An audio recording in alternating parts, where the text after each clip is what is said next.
Bandwidth for Changelog is provided by Fastly. Learn more at fastly.com. We move fast and fix things here at Changelog because of Rollbar. Check them out at rollbar.com. And we're hosted on Linode Cloud servers. Head to linode.com/changelog. This episode is brought to you by our friends at Rollbar. Move fast and fix things like we do here at Changelog. Check them out at rollbar.com/changelog. Resolve your errors in minutes and deploy with confidence. Catch your errors in your software before your users do. And if you're not using Rollbar yet or you haven't tried it yet, they want to give you $100 to donate to open source via Open Collective. And all you got to do is go to rollbar.com/changelog, sign up, integrate Rollbar into your app. And once you do that, they'll give you $100 to donate to open source. Once again, rollbar.com/changelog.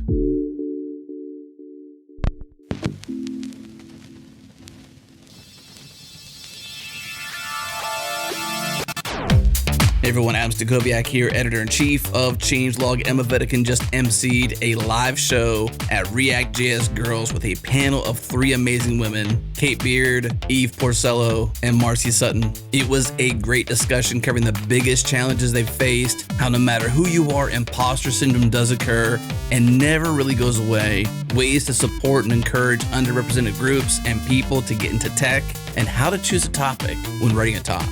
Here we go.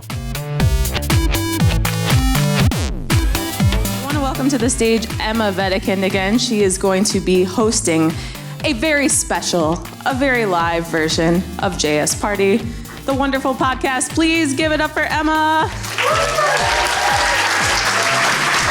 I don't know where you're going because you are my guest. All right, so we're gonna have a really special JS Party up here. So I would like to welcome Eve and Marcy and Kate to the stage. And yeah. Can I get a really quick volunteer? You're not doing anything scary, just like one person. I need a timer. I need someone to keep time. Okay, thank you. I don't have anything on me that would be a timer. But can you let me know once we start talking about party things when we're nearing the 20-minute mark? Just like wave at me. Because I know that happy hour is coming up. So, start in 30 seconds. Please. I really quickly just want to say thank you to Eve because she was excellent. Can we please give it up for her?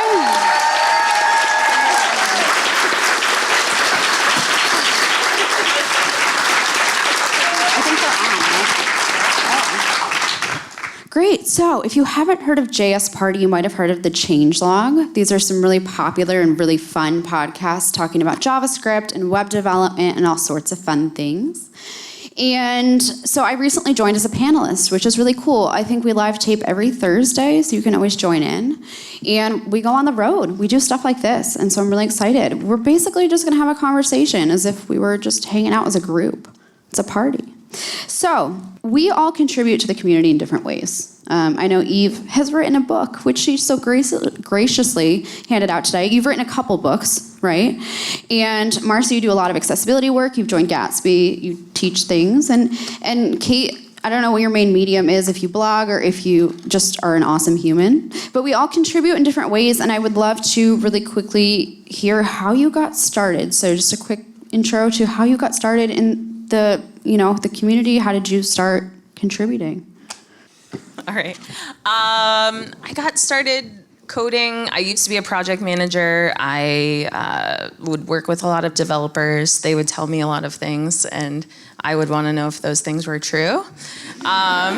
So I learned to code with a lot of help from a lot of online resources, and then made the transition into consulting and then into teaching. So that's kind of how all of that started, and I feel like working as a teacher, creating videos and things like that has been like a really vital part of my career because it's, I live up in the woods in Northern California.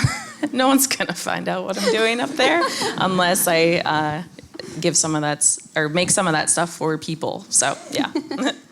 Awesome. Marcy?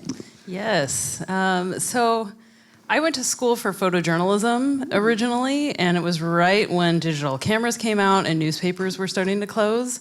And I sort of saw the writing on the wall that if I wanted to live in a city where I wanted to live and I wanted to, actually be able to afford to live there, that was probably not going to work. So I went back to school and focused more on web design and development.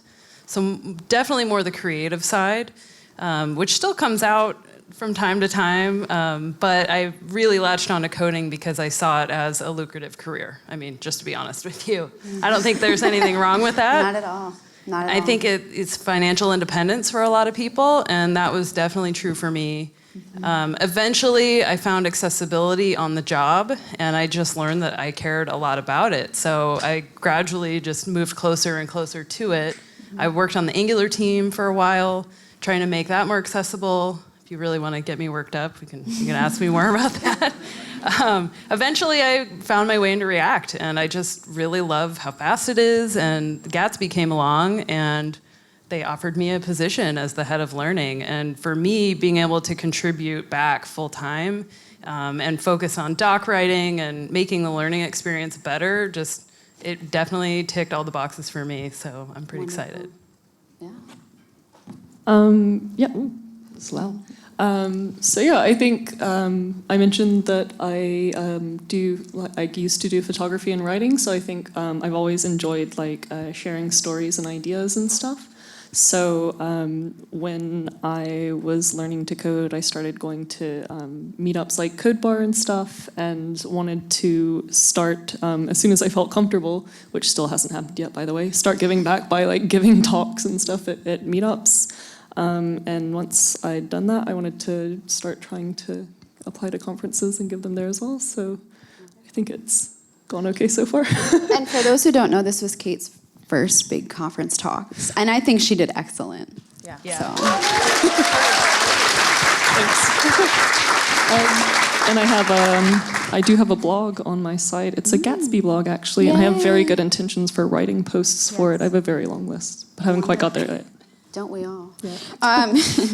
So one thing we don't really talk about is failure. And I hate using that word because it has this negative connotation, right? Failure is not a bad thing. It's just not getting your desired outcome. And so instead of using that word, I'm going to ask, what's one time that you struggled in your journey to today? Just one big time that really impacted you, and really how did you overcome that? Let's start with Kate. We'll go back down the line. Okay. Well, I think one that I don't tell a lot of people is that actually my entire career in coding is because of a failure. My previous job didn't work out, and I was kind of wondering what to do, and ended up finding Founders and Coders, and did the course, and now I've got a really lovely, I'm enjoying coding so much, and yeah, I feel like I've really found my groove. So had I not had that initial failure, which I think, it's quite a taboo to talk about having lost a job and stuff, but yeah, I wouldn't be here today without that having happened. Wonderful. We're happy you're here. Super happy you're here. So thinking about this question you asked me a little bit earlier, and I had to really think, there's lots of things that we struggle with on a day-to-day basis. Just coding is hard. And I've had a string of pretty terrible managers that I don't think really understood the impact that their words would have. And I had a manager say in front of me to a client that I was not a hardcore developer. And that just ruined it for me, to be honest, in that job. And there was so much that was going right, but that just took the wind out of my sails. And so I've since moved and am in a job where I see my perspective as an asset, because we all have different learning styles, different skill levels, different experience and perspective. And having people on your team writing docs who aren't necessarily those hardcore developers, going back to Carolyn's talk, I think I see the value in that now. And so I took something that was my big insecurity and something that drove me away from a good job to something that actually helps me on a day-to-day basis. If something doesn't make sense to me as a documentation person, chances are other people are struggling with that same idea. So I'm grateful that I was able to turn that insecurity and that struggle into something beneficial. Wonderful. I think just getting started coding was really tough for me. I quit a lot of times along that way, and I'm always kind of quitting all the time. Like, this is too hard. I can't do this. I can't branch out into this new thing. And that's something that I struggle with because I feel like unless it's perfect, it's not going to be like right. So, yeah, just being fearful of that, living again in a place where there's not a whole lot of jobs makes it such that it's like, ooh, better figure that out. Yeah. So getting like stuck and out of your own way has been really helpful to me. So yeah, and I think this goes to show that like when we're up here, we have maybe the sense of authority that we know exactly what we're talking about, but I still think that we ourselves are overcoming imposter syndrome, right? I don't think that ever goes away. It's always a question people ask is like, how do you overcome imposter syndrome? And it's like, I don't know that we actually do. I think we get better at managing it. And so it's really reassuring to hear, you know, these esteemed, smart women sitting up here telling us like they still struggle.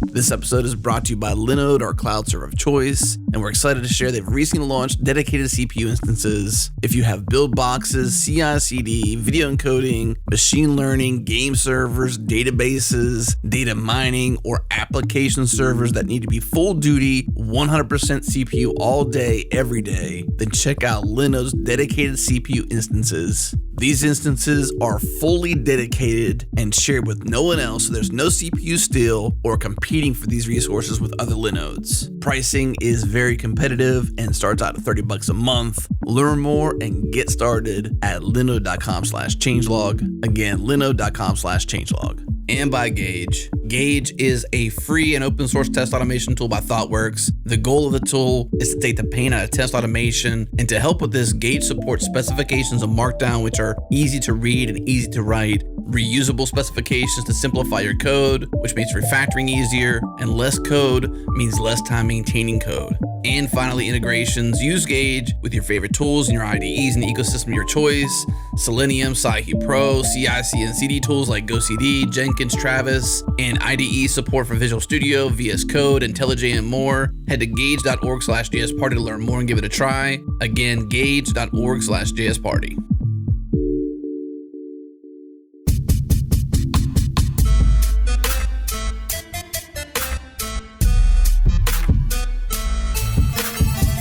If you were to mentor yourself, what would you mentor, like how would you give them advice? What would you say to a young woman or, you know, anyone, right, regardless of gender or identity? What would you say to encourage them? We'll start with Marcy. I'm gonna go back to some advice that I got from a nutritionist in my late 20s. I was really struggling at that time. When you hit 30, I don't know about you, but my body started to change. And so I went to this nutritionist, and her whole thing was about self-compassion. And that was transformative advice for me because she told me to treat yourself like you would treat a friend. And that was huge for me because I was like, wow, I'm really beating up on myself. And it goes so far beyond nutrition and health into, mental health, but also learning to code and being supportive to yourself, even when you're doubting your abilities, and sort of helps to get outside of your own head and think of it like, treat yourself like you would treat a friend. Love that. Kate, what's your take? How to get over imposter syndrome. Do you want me to come back to you? I think so, yes. Okay. Eve, do you have an answer? We don't each have to answer this. Like, this is a conversation, so. Yeah, I think something I've really been inspired by lately is Sean Wang, old Swix, sharing his journey of learning in public. And I think that's something I totally did not do at the beginning because I was like, ooh, I don't know what I'm doing. I shouldn't be sharing my thoughts about my process of learning, and I never even thought to do that. And I look at someone like Sean who's constantly giving back his resources and time to other people, and I think that's amazing. So anybody who writes a blog post, makes a video, there's always, like, your perspective is valuable, and I think that people Totally hesitate agree. to share that stuff early, but you should. Right. So Just that's because what I it's would been say. done before doesn't mean it's not Yeah, valuable. for sure. Yeah.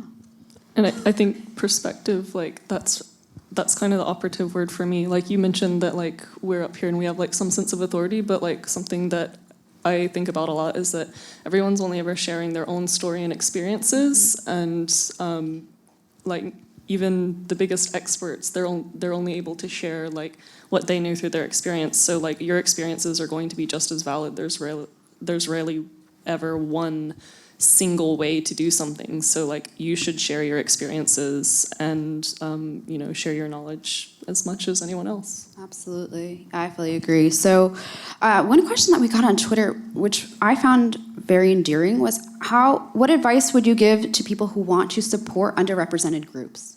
How do we support underrepresented groups appropriately? What's the best way to go about encouraging, more underrepresented people to get into tech and to stick with it? I know we're all pondering up here like, oh. I think doing things like this, like giving a platform, for example, like all of the speakers today were women, or for example, there's also the Afrotech Fest, which is for the BAME community in the UK. So like offering platforms for people to share their knowledge and experiences like that is really important. And then I guess trying to find people to mentor if you have the time and energy to do that. So sorry, I'm going to keep mentioning Code Bar because it's wonderful, but like that is a meetup for underrepresented people in tech. And so even just like going there and offering your time as a coach to help people out with their projects and their journey and learning is really good. Wonderful. That's excellent advice. I think the mentoring aspect is really valuable because if you are a bit more senior in your career, you can help people who need some encouragement. I was going to add that adding seats at the table for underrepresented people to not only participate but lead, like give more leadership positions to women of color in particular, and creating those spaces. Like sometimes that means getting out of the way and letting someone else shine, no matter where they are in their experience level or skill level. I think that's something I'd like to see more is, new, fresh voices and giving people the space to feel safe and comfortable to actually share their experiences. Because the more I listen to what people are actually saying, the more it's changed my experience to hear like, wow, people feel comfortable enough to tell me what their experience was really like. As long as you're listening. Like it's pretty amazing the doors that unlock like when people are safe enough to tell you what they're experiencing. Absolutely. Yeah. I'd say like money, like giving people money, telling people how much money that you make. I like that. Yeah. I like that because it's such a stigma. I don't understand the stigma behind it. Yeah.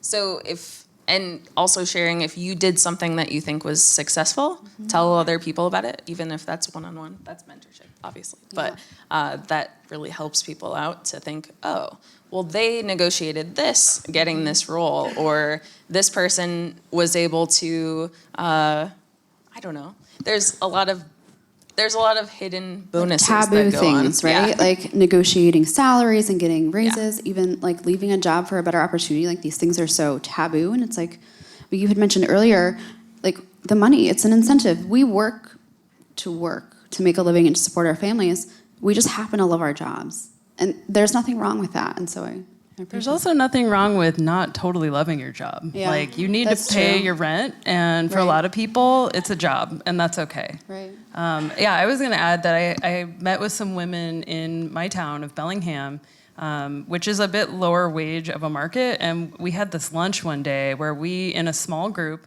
we felt safe and comfortable to say what we made, and when I told them what I made, they were like, whoa, I am getting extremely underpaid. And they both, one moved to Seattle because we're living about an hour and a half away. The other one, she kind of splits her time between, but like they both significantly increased their salaries after that, just by knowing that, like, whoa, I am undervalued and underpaid. Yeah. So I think those conversations are important, and I think there's kind of a fine line. I feel personally don't share a lot about it because I don't want to come off as braggy. But in smaller groups, maybe that's a more comfortable setting where you can actually talk with other people. So go out to lunch, go talk about it. Yeah. It can change your life. You're your biggest advocate. I mean, no one's going to fight as hard for you as you will. So I love that. Cool. How are we doing on time? 15 minutes? Okay. One question we also got was, how do you choose topics when you're writing a talk? So I'll just start. So I chose design systems because it was the one thing I really felt comfortable discussing. I gear more towards like the theoretical talks because, again, imposter syndrome, and every time I discuss something extremely technical code-wise, I'm always convinced that it's not correct, or I'm going to get criticism for it. So I always gear or steer towards these theoretical talks, which I think is where I shine. So hopefully I can push myself outside those boundaries. But if there's something that you love and you're passionate about it, talk about it, because you're going to if you're interested in it, people will also be interested in it, regardless of the topic. So. Another thing that I was surprised to learn, we have a Speakers Guild Slack channel at the FT, and there's people in there who've been giving talks for years, and it's amazing to share knowledge and stuff. And one of the things I was surprised to learn is that a lot of people, usually people who have a few years of experience, they'll propose talks about things they don't know yet as a way of learning things. And as a fresh baby dev, that I was just whoa. That's terrifying, but also terrifying. Really cool. That's really cool. Yeah, so I think if you're thinking of getting into speaking, don't let if you don't have any ideas, but you think, oh, there's this thing I want to learn and it's really cool, I want to get into that. You can write your talk about learning the thing, and then you'll know it. And then you'll learn the thing. Yeah. Yeah, I think of it as, is there something that I want the audience to take away from it that, talking about accessibility, I want to empower you to make a difference with that. So that motivates me to talk about it. At some point early in my speaking career, I was wow, I'm really interested in accessibility, and I want to make change in the world by talking about it, but I didn't want to be painted as the accessibility girl. Because you kind of worry about being a one note or something like that. But that changed for me when I went to an accessibility conference, and there were a lot of people with disabilities there, and they were my people. I found my tribe, and I knew from that moment on that I could really make a difference. And it's kind of slow sometimes. I mean, it can get a little depressing, but some advice that I got about speaking was what do you want the audience to take away from it? And if there's something that you think people should know more about, maybe there's lots of questions on Twitter about it. People are confused about it. Documentation is lacking. You can really learn about a topic and learn while you're researching for the talk and writing the talk. But you can also become, a known person in the community where people can ask you questions about a topic and really just give people knowledge, sort of a knowledge transfer. So yeah, I try to really think about what's in it for them, because it's not the Marcy show. Right, it's not about us. It's really about what are you trying to give people to take away? What can they go back to work on Monday and apply? Depending on the topic. Not all topics. Some of them are more, thinky, where they're just going to think on it for a while. And those are awesome as well. It's we need to give our brains a rest from hardcore code sometimes. But yeah, focusing on your audience takeaways, I think, is a good way to go. You've got 40 seconds. Okay, just building some sort of demo and then trying to make a complex topic accessible to people. I love that. End of 30 seconds. I can't wait to see one of your talks someday. So I don't want to be the person standing in front of you and your drinks outside. So I want to thank all of you. I want to thank all the women at this conference. I have free stickers and a couple of magnets and some coasters. So if you don't like rings on your tables, come see me and I will give you one. Please, if you enjoy this type of casual conversation, go ahead and follow JS Party, follow the changelog. The men who run it are incredible. They do good things. So thank you all for having us, and I hope that we get to talk more after this. Thank you, Emma. Thank you, Emma. Thank you. Give it up for Emma.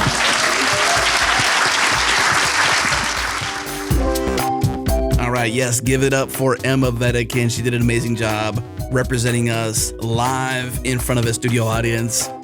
hosting a panel. It's so much fun doing that, and we love doing that. So if you run a conference or a community and you want to bring JS Party to your community and you want us to come there and host a panel and have some fun, get in touch, editors@changelog.com. We'd love to come there to listen to JS Party live. Tune in on Thursdays at 1 p.m. US Eastern at changelog.com/live. You can also join the community and Slack with us in real time during the shows. Head to changelog.com/community. Everyone's welcome. And of course, thank you to Fastly, our bandwidth partner, Rollbar for helping us move fast and fix things, and Linode for our awesome infrastructure. One more thing, head to changelog.com/master. It's one feed to rule them all. Get all of our podcasts in one single feed. Again, head to changelog.com/master or go into your podcast app and search for Changelog Master. You'll find it. Thanks again for listening. We'll see you next week.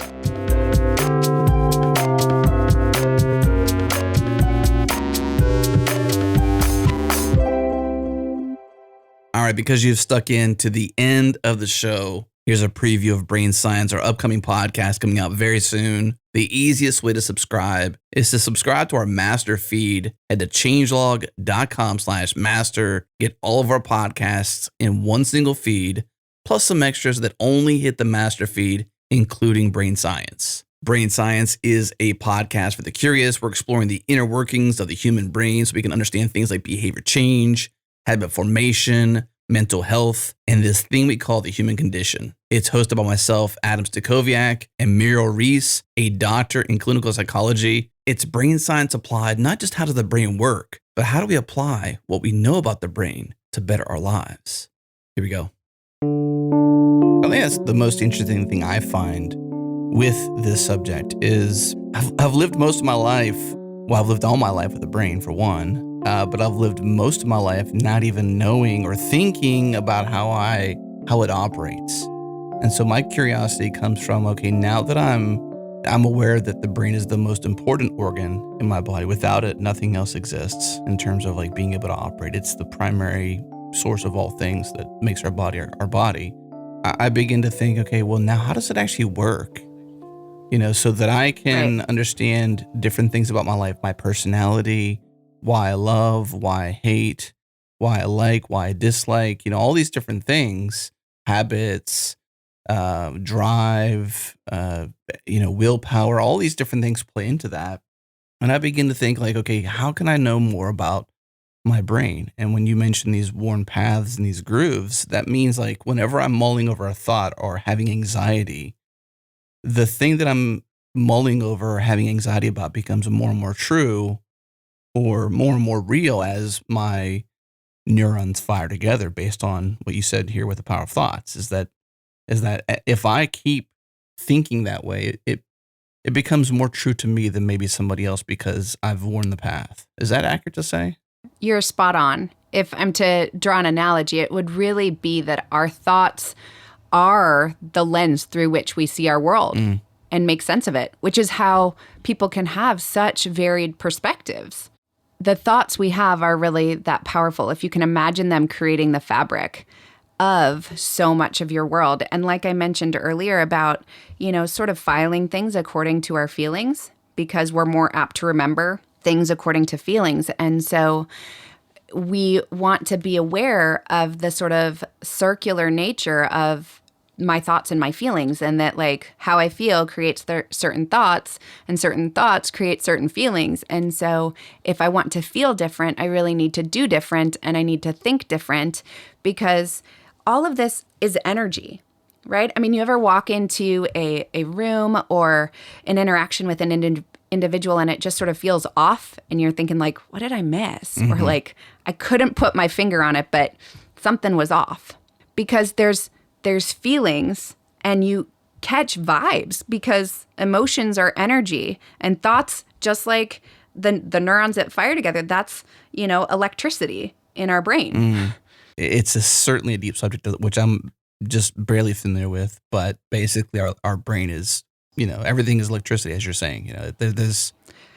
It's our brain being able to somehow miraculously be able to process this electricity into thoughts, memories, recall, autobiographical, understanding time, past, present, future, all this different stuff. And somehow these electrical charges throughout our entire body at the cellular level as well as the brain level power us. And like you're saying, it truly is literally energy. It is. I mean, so one of the things that is important to know when it comes to neurons is they abide by the all or nothing rule. And what I mean by that is that they either fire or they don't. Wow.